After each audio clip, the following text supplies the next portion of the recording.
Ya, selamat sore teman-teman. Saya mempresentasikan materi saya dari buku eh, Pancasila sebagai Dasar Negara, kumpulan em, pidato Soekarno. Eh, Pertama, Pancasila sebagai teks yang terbuka. Dalam sejarahnya, Pancasila mendapatkan beragam penafsiran, baik yang bersifat ideologis, politis, maupun yuridis.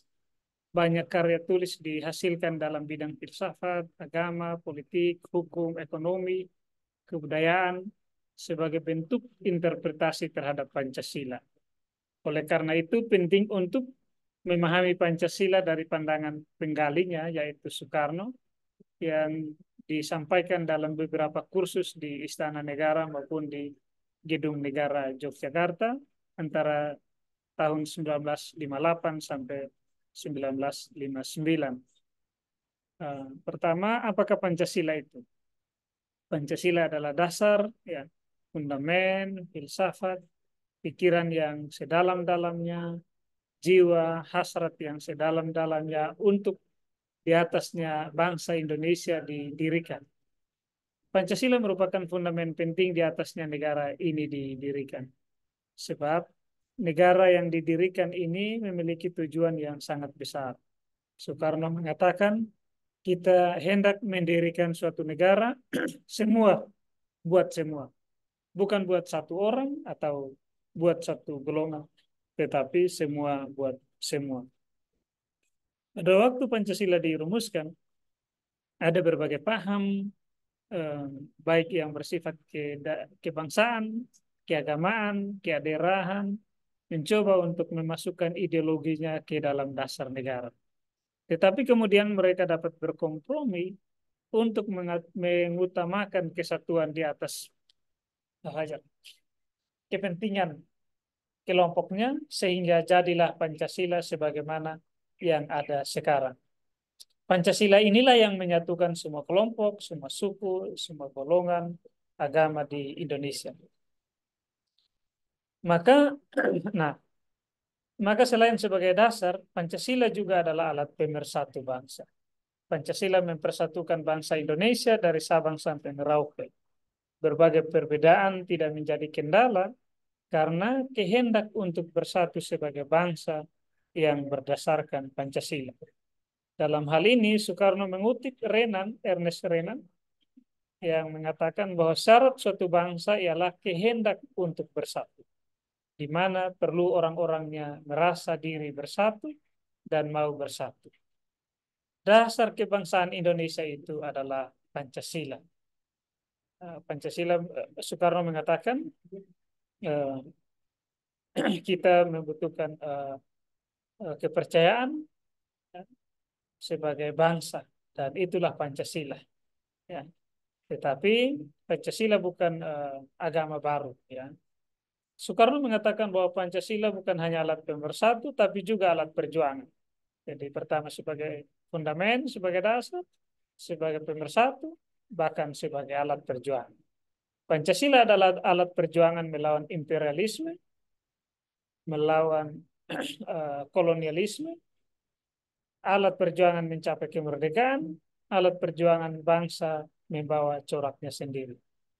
Soekarno mengatakan bahwa perjuangan bangsa Indonesia hanya dapat berhasil jika seluruh rakyat ikut berjuang.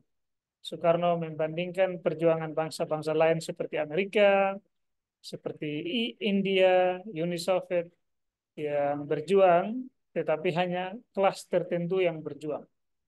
Indonesia, seluruh rakyat ikut berjuang. Soekarno juga memperkenalkan Pancasila sebagai meja statis dan sebagai lead star. Pertama, Pancasila meja statis adalah meja statis dalam arti ia berfungsi sebagai dasar statis yang dapat mempersatukan segenap elemen bangsa Indonesia.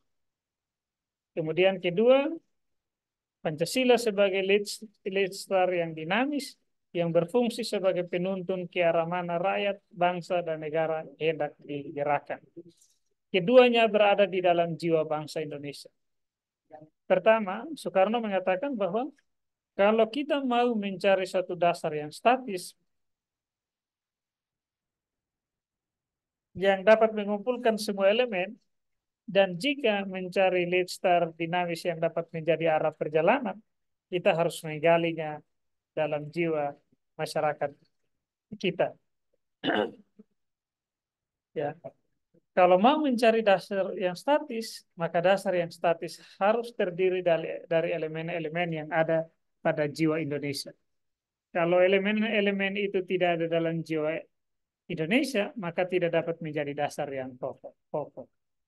Misalnya kita ambil elemen-elemen dari Eropa atau Afrika, maka itu akan menjadi asing bagi kita, sehingga tidak dapat menjadi dasar yang kokoh dan tidak dapat mempersatukan kita. Ini nampak ketika Soekarno merumuskan sila-sila Pancasila itu, dia selalu bertolak dari sejarah, tradisi, budaya, bangsa kita.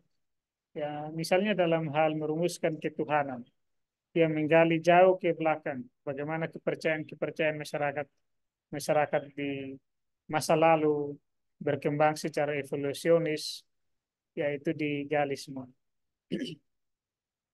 Demikian juga Lead Start harus terdiri dari elemen-elemen bangsa Indonesia. Soekarno mengatakan bahwa Lead Start itu harus menghikmati jiwa kita, harus appeal kepada jiwa kita. Lead Star itu harus menggerakkan rakyat, membangkitkan kemauan rakyat untuk mau berkorban, mau berjuang. Bahkan harus mampu mengiming-imingi rakyat, supaya rakyat juga rela mau menyerahkan diri mereka dalam perjuangan bangsa. Nah, sila-sila Pancasila itu ternyata diberi lambang yang sangat menarik. Pertama, bintang cemerlang atas dasar hitam, sinar cemerlang dari ketuhanan yang Maha Esa. Kemudian pohon beringin, itu lambang dari kebangsaan. Rantai yang terdiri dari gelang-gelang persegi dan bundar yang bersambung satu sama lain itu peri kemanusiaan. Lalu banteng Indonesia, lambang kedaulatan rakyat. Kapas dan padi, lambang kecukupan sandang pangan, lambang keadilan sosial. Nah, ada catatan kritis. Pertama, bahwa pidato-pidato Soekarno tentang Pancasila dalam buku tersebut dilatar belakangi oleh konflik dan pertikaian ideologi di sekitar Pancasila tahun 1950-an. Sistem demokrasi liberal parlementer yang dianut oleh UUDS 1950 di samping ideologi keagamaan, ideologi sekuler, ideologi kebangsaan membuat pemerintahan tidak stabil.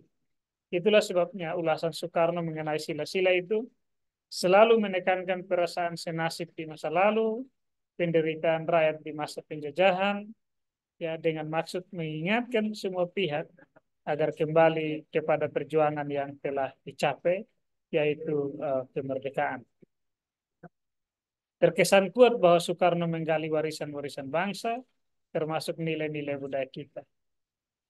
Ya, jadi supaya semua kembali pada ya, Soekarno mencoba menghidupkan memori perjuangan di masa lalu supaya kelompok-kelompok yang bertikai itu kembali pada tujuan kemerdekaan. Nah, catatan lain dalam ulasan sila ketuhanan, nampak Soekarno sangat menganut evolusionisme. Dia mengulas tahapan-tahapan kepercayaan manusia terhadap Tuhan, mulai dari zaman manusia berburu, zaman bertani, zaman beternak, hingga zaman industri. Dalam tiap zaman itu, pandangan tentang Tuhan juga berbeda. Ya, di awal-awal manusia Tuhan dipandang seperti kilat, guntur, dan lain sebagainya. Lalu kemudian dipahami seperti hewan dan kemudian seperti dewa-dewi dan kemudian di zaman industri ya seolah-olah Tuhan itu hasil pikiran.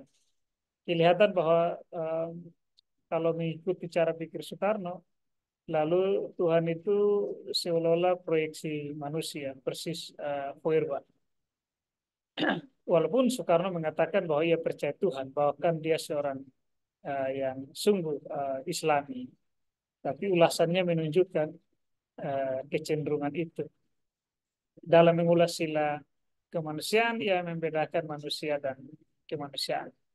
Manusia cenderung dipahami secara fisiologis, kemudian peri kemanusiaan dipahami sebagai nilai-nilai kemanusiaan. Saya kira ini juga sebuah kekeliruan dalam memahami manusia. Dalam mengulas sila keempat, Soekarno juga memahami Pancasila secara sempit. Ia memahami demokrasi secara sempit. Ia memandang demokrasi semata-mata alat atau sarana. Karena itu kemudian dia membedakan antara demokrasi politik dan demokrasi ekonomi.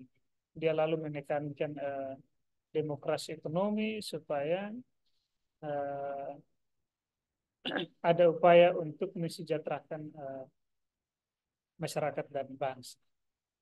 Ia mengabaikan nilai-nilai substansial dalam demokrasi seperti kebebasan, keadilan, kesejahteraan umum yang menjadi tujuan politik.